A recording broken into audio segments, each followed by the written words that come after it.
Hey guys, what's up? This is Stock Retail coming back to you. And boy, we got a lot to cover today. Big announcement this morning.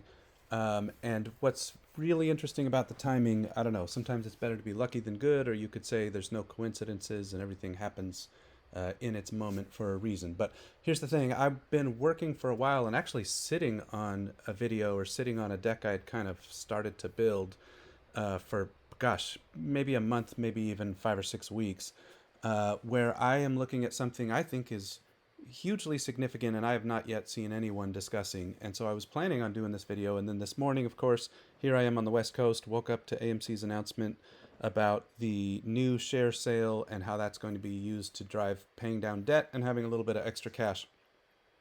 Um, and let's be honest here. Like you, I probably didn't love it at first in terms of the announcement because we were at closed at 276 yesterday. The sale was announced at $2.10. It was well below the market, and so I just wanted to step back and say, all right, let's let logic and not emotion drive the response here. Let's let facts over FUD. And so I'm going to go ahead and share. Because these topics came together. This huge topic, this radical shift that's coming for AMC that I don't see anyone talking about, and actually what Adam announced today. I think it all dovetails really nicely. So I think it's perfect timing.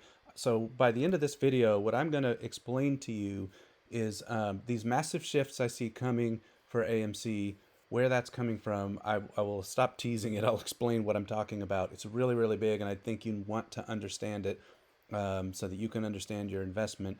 And then I'm going to explain this dilution announcement, the share sale announcement from Adam this morning. And I think it's all going to come together. So what I'm going to explain by the end of this video is you already know about the significant industry shift. You're going to better understand AMC's debt and covenants and the timing of some things and even how its debt is rated. And you're going to understand how massive, massive shifts are coming in AMC's cash flow. So I'm going to talk through all of that. Before I do, what you first have to understand, because this is all going to be set up by where I believe the industry is and what I think that means to AMC, and then what that means to AMC's debt and even AMC's debt ratings, and then AMC's interest rates. It's all going to tie together. So first thing first is you got to understand, okay, do I even agree with some base assumptions this guy's about to share with me? Because it's all going to build on top. And again, radical, radical changes coming to AMC that I don't think anyone has told you about. So, first off, let's just look at what's been going on with the box office. So, you know that even before I share these, let's back up. So, Q2 is already, I believe, as of yesterday. So, I should have looked at this, but as of yesterday, so let's say when we all went to bed last night, Q2 is now the biggest box office in 7 years. And we still, what is today? June 23rd. We still have the rest of June to keep adding to that number. So you're starting from, we have Q1 baked, we have Q2 basically baked, in other words, actualized, right? We have, what is it, like 84, 85 days of the quarter already done, only this about a week left. So we know with a lot of confidence what Q2 is going to land at. I've been saying it's about $2.9 billion at the domestic box office. So you have confidence on the entire first half of the year at the box office for 2026. And then what I want to show you is what's coming right around the corner. So the Odyssey broke all-time records for IMAX ticket sales. In the first 24 hours, you can see 150,000 tickets sold, $3.4 million just in 24 hours of ticket sales just for IMAX. And I'm not sure if that's even counting. Recall that some of these tickets were sold a year in advance. They were sold last year. So Odyssey is looking like it's going to be just absolutely gigantic. Minions and Monsters is coming here just in barely more than a week. We get that kind of July 1st. We'll get the nice 4th of July weekend. You can see that this is just one site's forecast from Box Office Pro. They're saying the first 5 days would be maybe as much as $115 million just at the domestic box office. We all know Minions is always huge. Go look at some of the industry forecasts for that. My forecast is certainly large overall for that. So you've got Odyssey coming, Minions coming. We've got Toy Story 5. Now, you might say, well, why is he talking about that? That's already happened here in Q2. But keep in mind, all we've had by the time we get to the end of Q2 is Toy Story would have been out for, I don't know, 10-ish days or 11 days or something. Then you've got it running for probably another 1 to 2 months in the theaters. And so it's still going to do huge numbers in Q3. So what I'm showing you is these aren't like hype or hope. These are real things happening at the box office.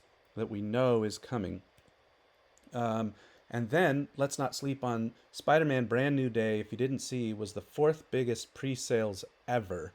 And I had posted a few things on X, a couple things you need to know in regards to AMC there. So first of all, the only three movies that have ever been bigger on pre-sales were, I know Star Wars Force Awakens was bigger, Spider-Man No Way Home was bigger. Of course, you get all three Spider-Man in that one.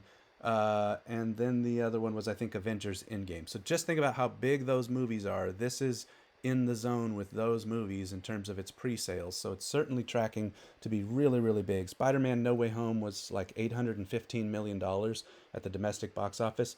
So even if you say this new one is much smaller, what are you talking about? 500, $600 million at the domestic box office, and that's still way smaller than No Way Home. So whatever this is, it's huge. All of these are huge. And I mean, that's not all. Let me just show you really quick. I'm even going to flip over to, one moment. I'm going to just try to bring something over to the screen here. Hopefully you're seeing now this Excel in the screen recording. So for Q3, I've just hidden all my forecasts. You're really looking at my Excel spreadsheet that I kind of use. Let me make this bigger too so you can all see this well on your screens. Whoops. Hang on. I was adding tabs instead of making this bigger. That's what I get for doing this live. Okay, so I don't know if you've heard of Young Washington, but go look at the industry forecasts on that. They are not small. People are forecasting that could be pretty significant. You've got Moana, I didn't even talk about, Evil Dead, Practical Magic 2, a Paw Patrol movie, Super Troopers 3, Fall 2, End of Oak Street. If you haven't seen that one, that's the Anne Hathaway and Ewan McGregor, and kind of looks, I don't know, pretty interesting. We've got an Insidious movie. There's another Jason Statham. We're rebooting Cliffhanger with Pierce Brosnan. You got Coyote Acme, Dog Stars. So, here's a DC movie that starts right off in Q4. Let me just skip to some of the bigger ones. So they're re-releasing Endgame. You've got Forgotten Island. That's a new Universal animation. Digger with Tom Cruise. Perfect timing. Right before my video, I saw Tom Cruise was posting and kind of advertising that. You've got a new social, what was the other one? The Social Network. Now this is The Social Reckoning, the meta movies. Street Fighter's coming out. Wildwood is from Leica, so if you think about Coraline, the people who made that, you've got a Dr. Seuss movie, the new Godzilla Minus Zero. We finally have Johnny Depp back in Ebenezer. You've got a Disney animation, new Hunger Games, another Meet the Parents, Violent Night 2. We've got a new Jumanji. Of course, Avengers, probably the biggest movie of the year, still coming the rest of the year. Dune Messiah. We get Angry Birds. So there is just so much going on in the box office this year. And then if you look at 2027, there's so many huge movies there. I won't even start listing them off the top of my head because surely I'll forget some of the ones I should have said. So all that to just set up,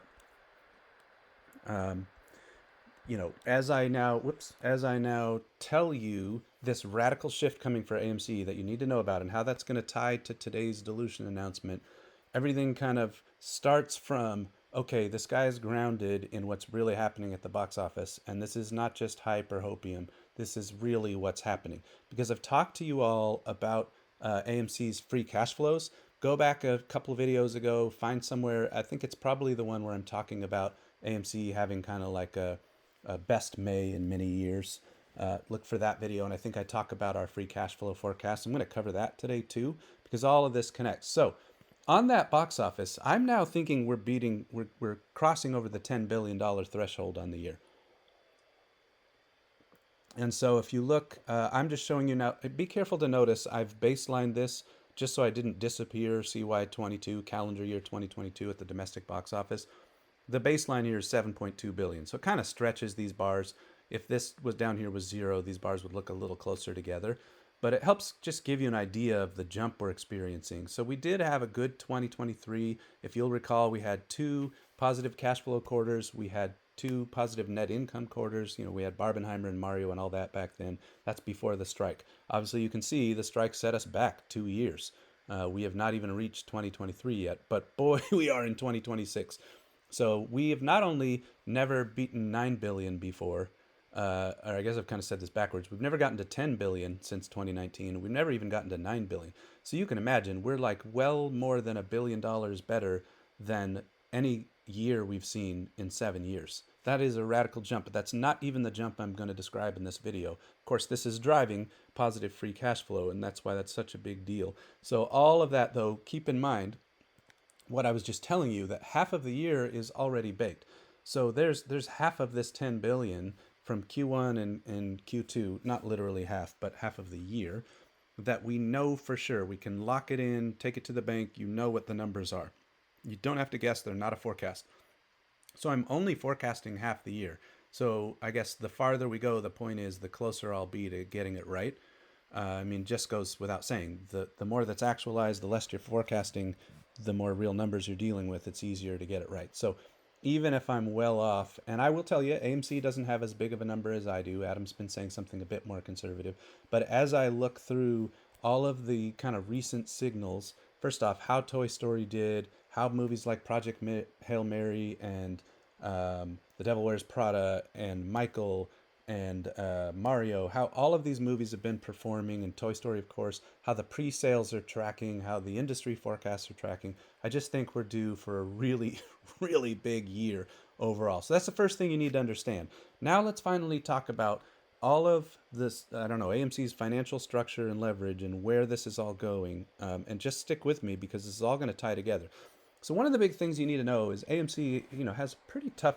These numbers are going to be a little bit off. In fact, I didn't update this slide with some recent updates that I'm going to show you here in a slide or two. So some numbers won't completely tick and tie to some of the other slides, but directionally, you'll get the idea of what's going on. It's going to be really close. We're talking rounding errors here. Okay, today's leverage, just say it's in the high sevens. All right, so now that's backwards looking. I want to really caution you, that's backwards looking. Think through, if I go back, when you're backwards looking, you're looking at a box office we don't have now. So the leverage is about to shift radically because our EBITDA is going to improve, our cash flows are going to improve. Talked about that.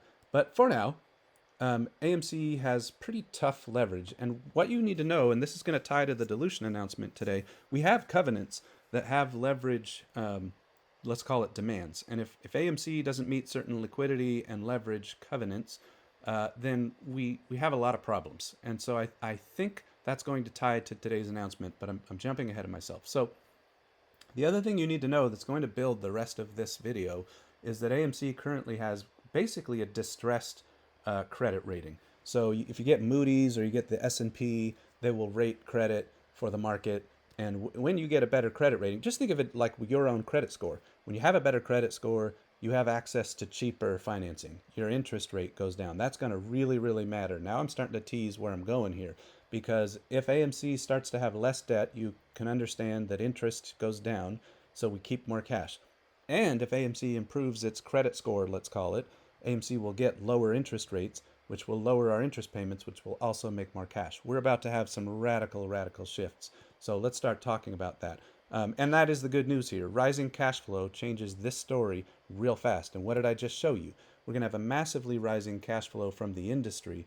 But what you don't see coming yet is the things that Adam and team have been doing that I think are poising us or positioning us. Poising, I guess, is not a word. That have us poised or have positioned us to really, really reap some massive benefits and start to accelerate cash flows really fast. So what you need to understand, and this maybe relates to today's announcement of the dilution, AMC talked about has these debt covenants that drive leverage testing. You can go back and find a history. AMC's announced this in various earnings calls, various filings.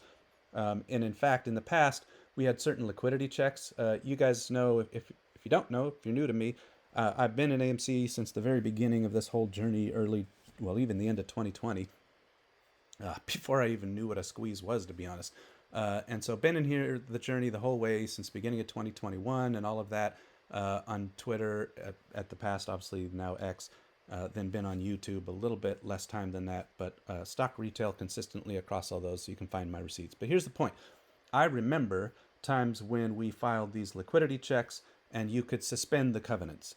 And so depending on what's been going on with our debtors, and how they're treating us and what the covenants are saying, I just suspect it's suspicion, it's conjecture, it's guesswork here, that the timing of this dilution is Adam and Sean and team making sure that here by the end of the quarter we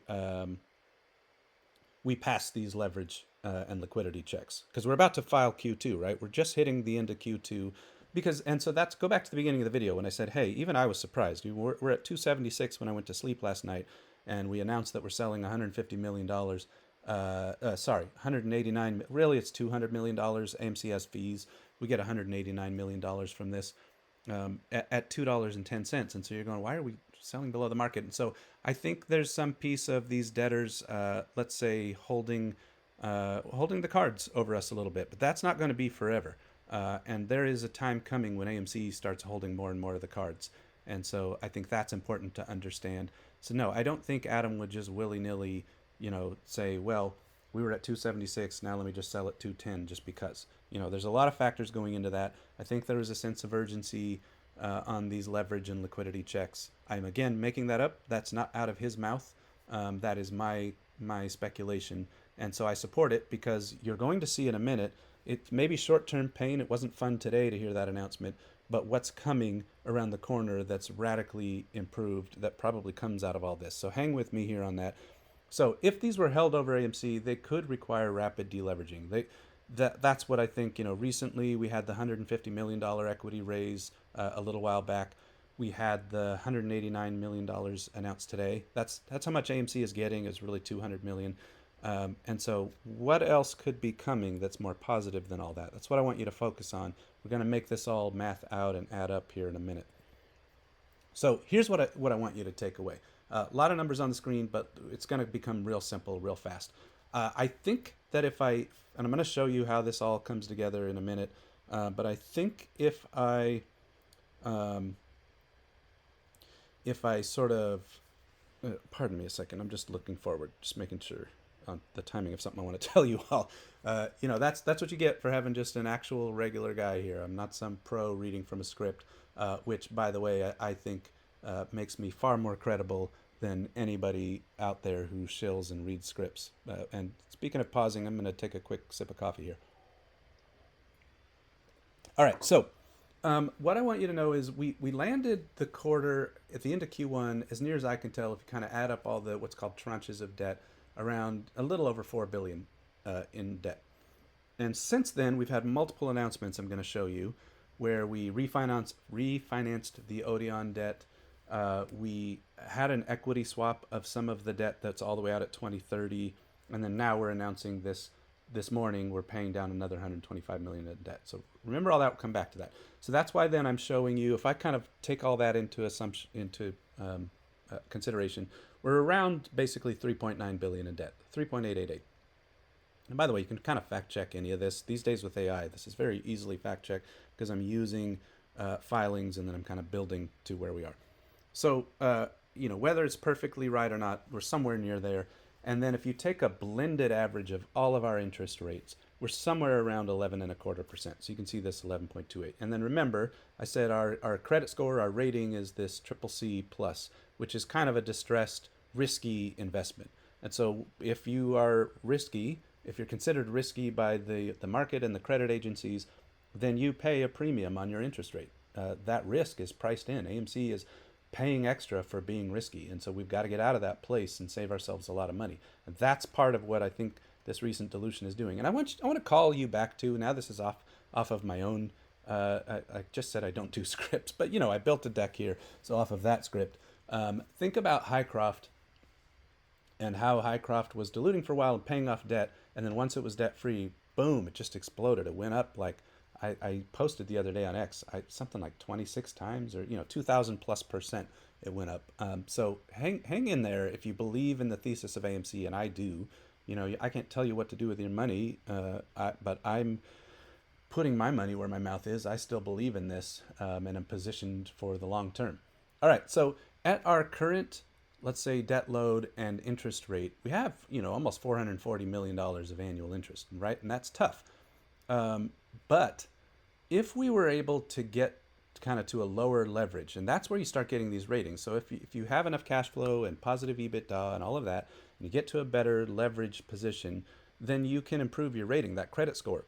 And at least per the AI that I used, here are some possible interest rates, blended interest rates we could end up landing at if you, let's say you get your credit rating improved and you refinance. And again, hang with me because we're going to talk about even the timing of when this all could happen. And so if you got there and refinanced, effectively, you're, even if you didn't pay any debt down, and we're just doing that for dumb math here because that's not how this would work. I'll show you here in a minute how I think this really will work. I'll do a walkthrough. Um, so, if you get to just even one notch of, let's say, credit improvement, you reduce your interest yearly by $60 million. So that would be $60 million of cash flow. That improves your cash. That's cash no longer going out the door. Free cash flow that I talked to you guys about is after interest expenses. And so, you would save $60 million a year just by having better interest rates.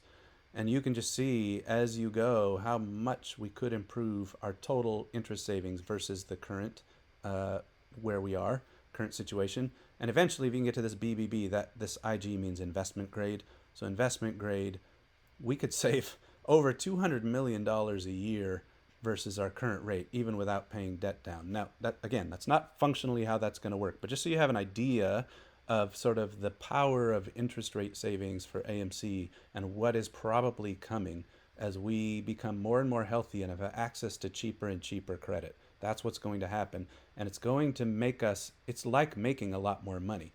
Imagine how many tickets you have to sell to generate $60 million of free cash flow for AMC. And now suddenly you just have it. Your business has just improved even without any actual revenue.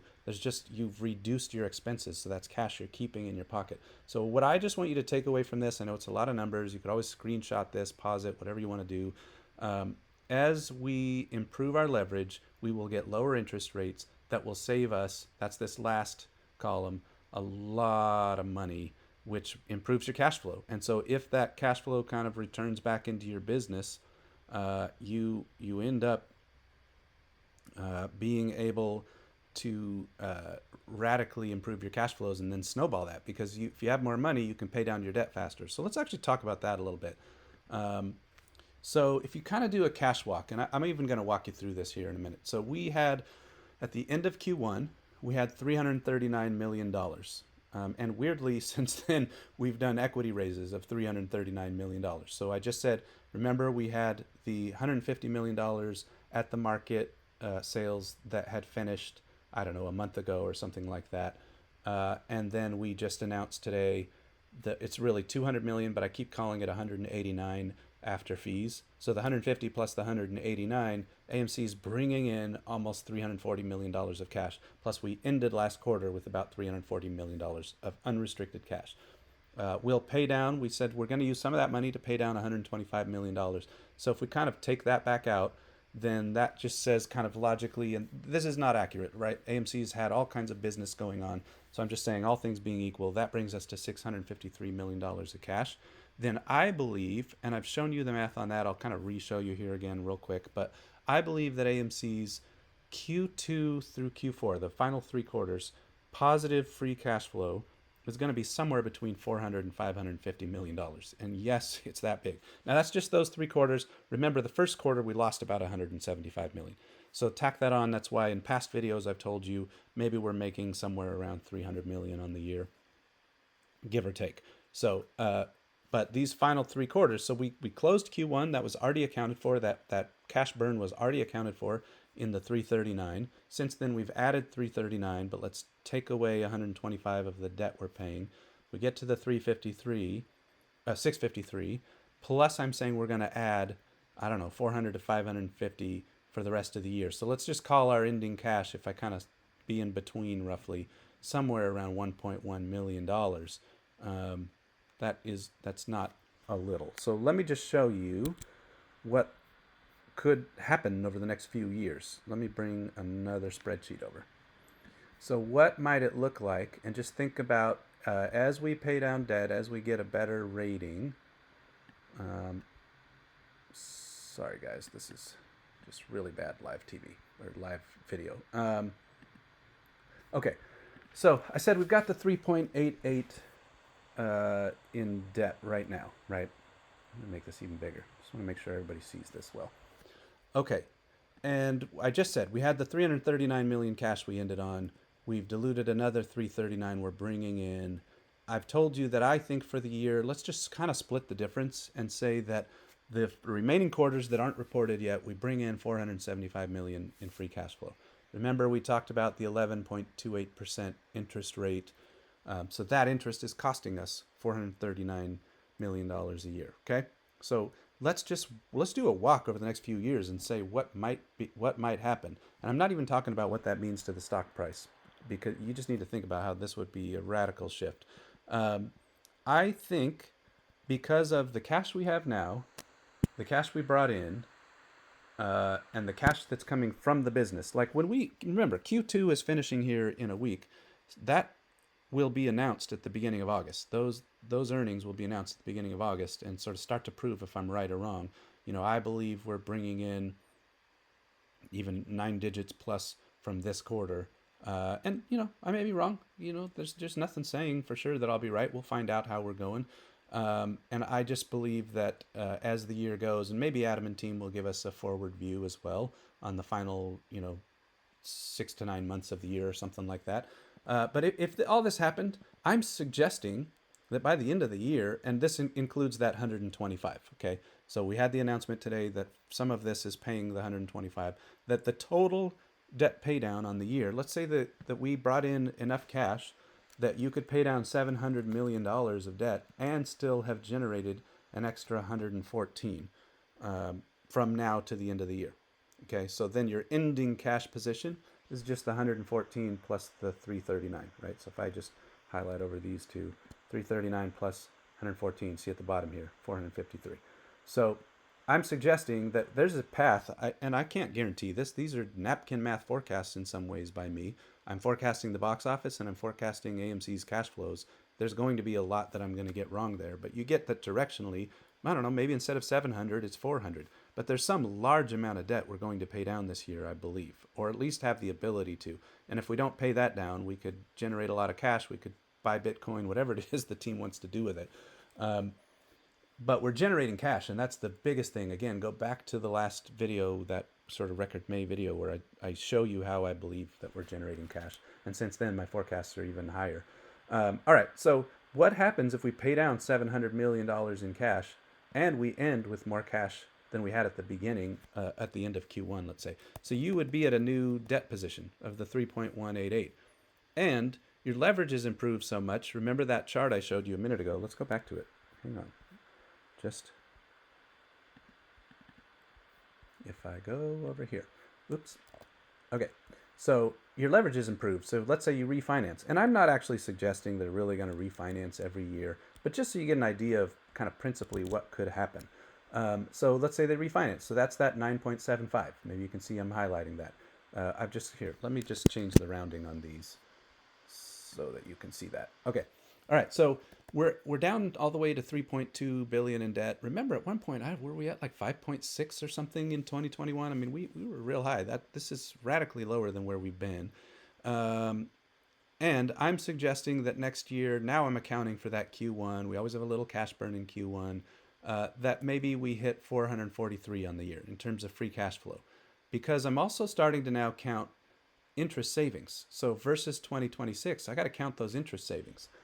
And so if we're saving maybe $128 million of interest, plus we have positive cash flow, remember I said that helps. So I'm suggesting next year maybe we could have as much, as $443 million full year positive free cash flow. And you might say, well, now he's really speculating. But again, we have an idea of what's coming in 2027 already. You can go. I've shown you guys before. There's a site called I think it's called Movie Insider or Movies Insider, and just type in 2027 movies Movie Insider, and you'll bring up this site, and you can filter for nationwide because you don't want to see the streaming movies. Those aren't helping AMC. Look for nationwide theatrical movies, and you will just see the list. I said I wasn't going to list them off, but gosh, at least I can list a couple. Like we have a new Godzilla Kong, we have a new Shrek, we have a new Star Wars with Ryan Gosling. I mean, you just imagine there's another Avengers, there's a new Superman, there's a new Batman. there's some really, really big movies in 2027, and then a lot filling in around it. And don't sleep, by the way. I mean, I can't believe I'm not even talking about these two YouTuber movies recently, right? Backrooms and Obsession. You know, you ask yourself, do I think those are going to get copied and repeated? 100% yes, because we've just demonstrated that you can. I'm sorry, I just saw something on this that I want to fix in a second. Trying to stay focused. That's what you get sometimes if you have mild ADD. You think about a lot of things at once. But these two YouTube movies that are both doing, I don't know, 3 or 400 million dollars globally, they're so huge. It's bananas how big they are. We'll probably see some copycat type of stuff coming, and I won't be surprised if that means in 2027 there's movies that haven't even been announced yet that are going to fill in and be fairly substantial. So I have a lot of confidence that 2027 continues to be above a $10 billion box office, and then I can't imagine why we dip from there. So I think it's starting to be reasonable to forecast out a bit of growth. And by the way, you can see here I'm just forecasting 5% CAGR, and then I'm counting the cumulative interest savings. So you can just see how I'm tracking those versus 2026. What's the savings versus 2026?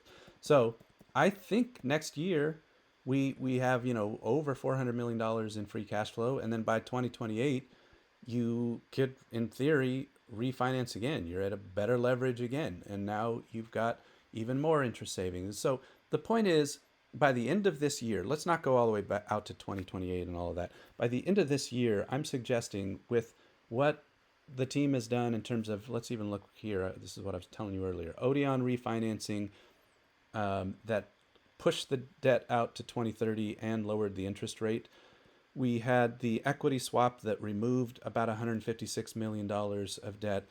Today's announcement is going to remove another $125 million of debt. I'm telling you, I believe we're going to generate a bunch more cash to pay down even more debt by the end of the year. So I do think by the end of this year, there is a really good chance that our leverage will have improved based on the cash flow, based on the EBITDA, and based on reduced debt, that the team will be able to start to do what you're seeing on this table.